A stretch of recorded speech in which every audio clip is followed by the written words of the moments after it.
Hello class 10 के बच्चों, कैसे हैं आप लोग? बढ़िया एकदम। तो मैं एसपी यादव आज लेकर आ गया हूं क्लास 10 का मैथ, और आज हम लोग करेंगे पाइथागोरस प्रमेय के विलोम को सिद्ध।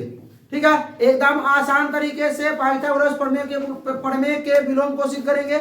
अगर इससे पहले आप लोग पाइथागोरस प्रमेय को नहीं देखे हैं तो डिस्क्रिप्शन में लिंक है, वहां से जाकर देख सकते हैं। तो चलिए भाई स्टार्ट किया जाए। पाइथागोरस प्रमेय के विलोम को क्या करेंगे? सिद्ध करने जा रहे हैं। तो सबसे पहले क्वेश्चन कैसे होना चाहिए इसमें? हो क्वेश्चन होना चाहिए पाइथागोरस प्रमेय के विलोम को लिखकर सिद्ध करें। पाइथागोरस प्रमेय के विलोम को लिखकर सिद्ध करें।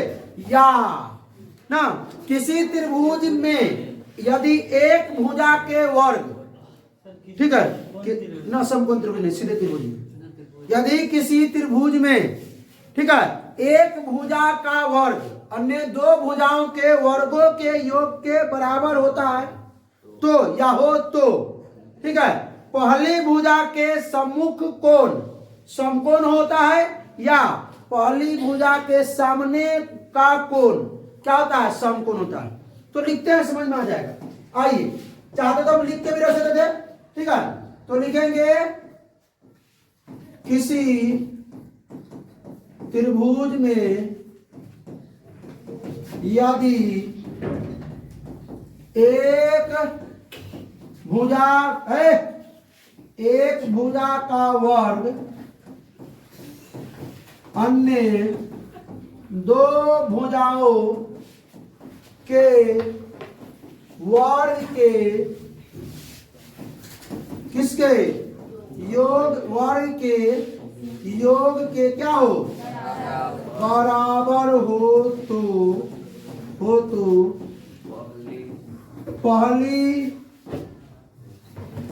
पहली भुजा के सम्मुख कोण क्या होती है? समकोण होती है। ठीक है, पहली भुजा के सामने वाली कोण भी लिख सकते हैं, सामने वाली कोण या सम्मुख कोण, बात तो बराबर ना है वो। तो चलिए भाई, तो आपका ये रहा क्या? आपका रहा कथन कहिए या साधारण प्रतिज्ञा कहिए। अगर आपको क्वेश्चन देता है कि पाइथागोरस प्रमेय के विलोम को लिखकर सिद्ध करें, तो आप ये लिख करके तब सिद्ध करेंगे। ठीक है, अगर हो सकता है कहीं क्वेश्चन में ये देते तो और तो बेटर हो जाएगा। तो सबसे पहले जो दिया हम देख लेते हैं। तो सबसे पहले कहा कि किसी त्रिभुज में यदि एक भुजा का वर्ग अन्य दो भुजाओं के वर्ग के क्या योग के बराबर हो, तो हम लोग मान के चलेंगे। बारे सुन लीजिए, कह रहा है कि जो उसके सामने वाले भुजा क्या होना चाहिए? समकोण। तो पहले समकोण तो हम बनाने करेंगे, लेकिन मालूम नहीं है हमको कि समकोण है। तो पहले आइए हम बना लेते हैं समकोण त्रिभुज की। तो चलिए देखिए, इस कलर से नहीं चलेगा भाई, कलर चेंज। कौन सा कलर? ये हो गया आपका एक त्रिभुज हो गया। ठीक है, इस एक त्रिभुज का नामकरण कर दिया जाए। क्या नामकरण कर दिया जाए? A B C. चलिए ध्यान दीजिए इधर। तो क्या बोला है कि किसी त्रिभुज में एक भुजा का वर्ग। तो किसी त्रिभुज, कोई त्रिभुज हो गया, हमने मान लिया त्रिभुज एबीसी है। हमको भी नहीं पता है कि समकोण त्रिभुज है, त्रिभुज एबीसी है ना। एक भुजा का वर्ग, तो पहली भुजा हम इसको मान लेते हैं। तो इस भुजा का वर्ग अन्य दो भुजा ये ना होगा ए बी बी सी, इसके वर्ग के योग के बराबर है। यानी एसी का जो वर्ग है वो ए बी के वर्ग और बीसी के वर्ग के योग के बराबर है। बात समझे?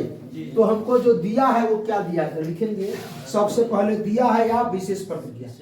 क्या लिखेंगे? दिया है लिख लीजिए, चाहे विशेष प्रतिज्ञा लिखेंगे। त्रिभुज ए बी सी में क्या AC स्क्वायर बराबर AB स्क्वायर प्लस, समझ में आया क्या बोला? कि समकोण त्रिभुज के एक, क्या बोला? किसी त्रिभुज में यदि एक भुजा का वर्ग, यदि एक भुजा कोण ये AC का वर्ग अन्य दो भुजाओं, तो AC के बाद अन्य दो भुजा क्या? AB और BC, इसके AB और BC के वर्ग के योग के बराबर है। तो इसका वर्ग कर दिए ए बी और बी सी का, तो A B square B C square. अब उसके बाद भी करा वर्ग करने के लिए, तो वर्ग भी कर दिए। अब तब इसके योग करने के लिए योग कर दिया, उसके बाद तब बराबर होता है। ठीक है, ये है हमको, तो इस त्रिभुज एबीसी में दिया हुआ है, उसको मान लीजिए समीकरण ए। अब आइए अब क्या करेंगे, अब हमको सिद्ध क्या करना है, अब हमको सिद्ध क्या करना है, तो सिद्ध करना है, कोरोना हो गया क्या रे, सिद्ध क्या करना है, सिद्ध करना है कि पहली भुजा के सम्मुख कोण, पहली भुजा तो हम इसी को माने थे, एसी को ही माने थे पहली भुजा रहे, पहली भुजा किसको माने थे, एसी को माने थे, इसको एसी को, एसी का सम्मुख कोण, एसी के सामने वाला कोण ये है, यानी कि बी, जो कोण बी है वो कितना होना चाहिए, 90 डिग्री, तो कोण बी क्या होना चाहिए, समकोण, कोण है बड़ा सिद्ध करने के लिए समकोण, अर्थात कोण बी कितना डिग्री, 90 डिग्री, ये हमको सिद्ध करना है, ठीक है। तो हमको जब सिद्ध करने वाला क्वेश्चन आता है तो क्या करते हैं हम लोग, रचना लिखते हैं, रचना मन खराब, क्या लिखते हैं, रचना, ठीक है, क्या लिखते हैं भाई साहब, रचना, रचना में रचना में क्या करेंगे, इसी प्रकार का हम एक क्या करेंगे, त्रिभुज बनाएंगे, इसी प्रकार का एक त्रिभुज बनाएंगे, चलिए बनाते हैं,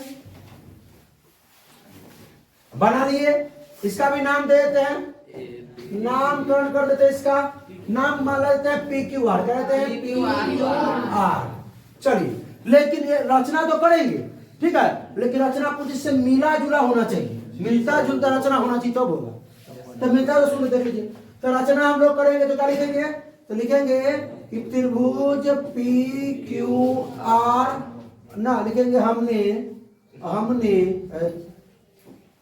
हमने एक त्रिभुज पी क्यू आर बनाया, या पी क्यू आर का त्रिभुज, हमने एक त्रिभुज पी क्यू आर का रचना किया, जिसमें जो पी क्यू है ना वो ए बी के बराबर है, जिसमें पी क्यू बराबर है किसके, ए बी के, कॉमा, जिसमें बीसी जो है ना वो क्यू आर के बराबर है, बीसी जो है ना वो क्यू आर के बराबर है, बीसी जो है वो किसके बराबर है, एवं ये जो कोण पी क्यू है वो कितना डिग्री है, मतलब कि हम समकोण बनाए, एवं कोण क्यू बराबर 90 डिग्री, ये हमने रचना किया। हमने क्या किया, हमने एक त्रिभुज बनाया ना, एक त्रिभुज पी क्यू आर का रचना किया, जिसमें पी क्यू जो है ए बी के बराबर है, क्यू आर जो बी सी के बराबर है, और क्यू आर क्या है, वो बी सी के बराबर है, एवं कोण क्यू कितना है, 90 डिग्री। अब हम लोग क्या करना शुरू करते हैं, उपपत्ति लिखना या प्रमाण, उपपत्ति लिखेंगे चाहे प्रमाण,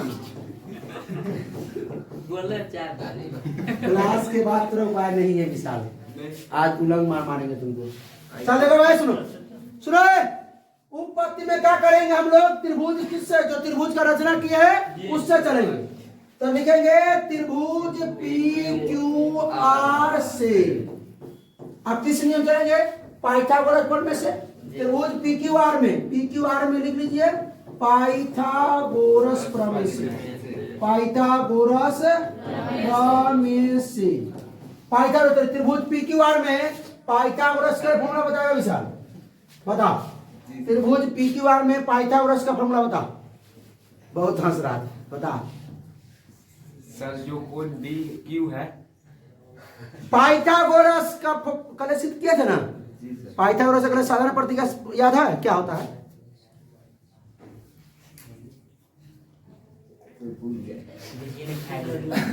खड़ा हो, तुम बता रहे अरविंद, तुम बता, तू बहुत हंस रहा था, दोनों खड़ा हो, तो आए सुनो, अब रहेगा, क्या बोलिए, पी आर के स्क्वायर बराबर पी क्यू का R square plus Q R का स्क्वायर, यानी कि भाई एक समकोण त्रिभुज में क्या था कि एक जो कर्ण का वर्ग होता है वो अन्य दो भुजाओं के वर्ग को योग को बराबर होता है, फिर से कर्ण का वर्ग जो होता है अन्य दो भुजाओं के वर्गों के योग के बराबर होता है, तो इस त्रिभुज में समकोण तो है, तो समकोण के सामने वाला भुजा क्या होता है, कर्ण, तो कर्ण का अन्य दो भुजाओं के वर्गों के योग के बराबर होगा। ठीक है, कहने पड़े थे। तो भाई साहब क्या लिखेंगे पहले में से? क्या पी आर का स्क्वायर, क्या लिखेंगे? पी आर का स्क्वायर बराबर किसका? क्यू का स्क्वायर और प्लस में क्यू आर का स्क्वायर, यही ना भाई क्यू आर। अरे रुक जाओ भाई साहब, रुक जाओ। हमने ये पी आर के जगह पर तो पी आर लिख देंगे, कोई दिक्कत नहीं है। पी आर का तो पी आर लीजिए, पी आर का स्क्वायर बराबर पी क्यू। पी क्यू का मान हमने ए बी बोला था क्या? तो यहाँ पर हम ए बी का स्क्वायर लिख सकते हैं क्या? लिख सकते हैं plus Q are. Q R के जगह पे क्या लिखा हमने? तो यहाँ बी सी का स्क्वायर लिख सकते हैं क्या? इसको मान लीजिए समीकरण 2। तो समीकरण 1 को निहारिए और समीकरण 2 को ताकिए। हाँ, तो तरीका का ताकि हो जाए। तो यहाँ भी A B square plus B C square और यहाँ भी A B square plus B C square. समीकरण 1 और 2 को बराबर अगर किया जाए तो हमने यहाँ से ए सी स्क्वायर बराबर किसके? पी आर के स्क्वायर होनी चाहिए। कहा रहेगा सब इसे, ठीक है? पिछला के नहीं बुझाता है। अच्छा रुकिए, नहीं बुझाएगा, पिछले को बुझाएगा, खाली व्यवस्था पानी कैसे कर देते हैं।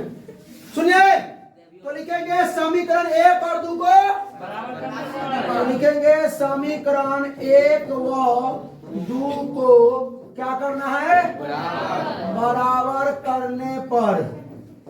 ठीक है, बराबर किया जाए भाई साहब। तो बराबर करेंगे तो A B square plus B C square, ये हो A B square plus A C square बराबर P R square. A C का स्क्वायर बराबर पी आर का स्क्वायर, दोनों तरफ से स्क्वायर काट देंगे, क्या आ जाएगा? ए सी बराबर, अब सुनिए, अब यहाँ ए पी क्यू था ए बी के बराबर है। पी क्यू किसके बराबर था? ए बी के। उसी समय जो ये क्यू आर जो था वो किसके? बी सी के। और अब हमने कर दिया ए सी पी आर के बराबर। जो ए सी था वो किसके बराबर कर दिया हमने? पी आर के बराबर कर दिया। अब सुनिए, तो सुनिए ध्यान से देखिए।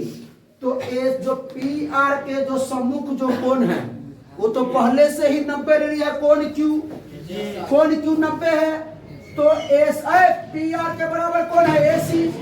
एसी का सम्मुख कोण क्या होगा?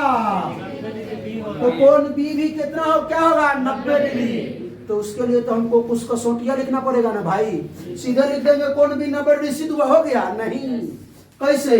तो हमारे अंदाज से लग रहा है कि ए बी जो है पी क्यू के बराबर है, बी सी क्यू आर के बराबर है, ए सी पी आर के बराबर है। सुनिए, तो सम्मुख को जो संगत कोण है वो भी क्या बराबर होंगे? जो संगत भुजाएं बराबर है तो संगत कोण भी पूरा बराबर होगा।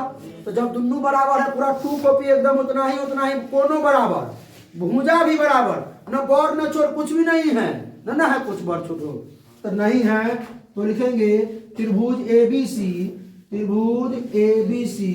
क्या हुए? सर्वांशम हुए किसके? सर्वांशम हुए किसके? त्रिभुज पी आर के। क्यों? चूंकि भुजा यानी साइड से ना, साइड समरूपता से लीजिएगा, समरूपता से। चलिए, कोई दिक्कत? अब बात सुनिए। इसीलिए तो दोनों जब पूरा हूबहू वही चीज है। तो कोण जो क्यू है जो 90 डिग्री है, तो कोण बी जो होगा वो भी क्या होगा? 90 डिग्री होगा। प्रमेय जो है वो क्या हुआ? वो उत्पन्न हुआ, सिद्ध हुआ। कोई दिक्कत आया समझ में? बात समझ में आया? चलिए, बहुत बहुत धन्यवाद। खड़े रहिएगा, बैठिएगा नहीं। तो भाई साहब कैसा लगा आप लोगों को? अच्छा लगा तो अपने दोस्तों के साथ शेयर कीजिए। कोई प्रॉब्लम हो तो कमेंट करके बताइए। फिर मिलते हैं इसके अगले लेक्चर में। तब तक हंसते रहिए, मुस्कुराते रहिए, पढ़ाई करते रहिए। All the best.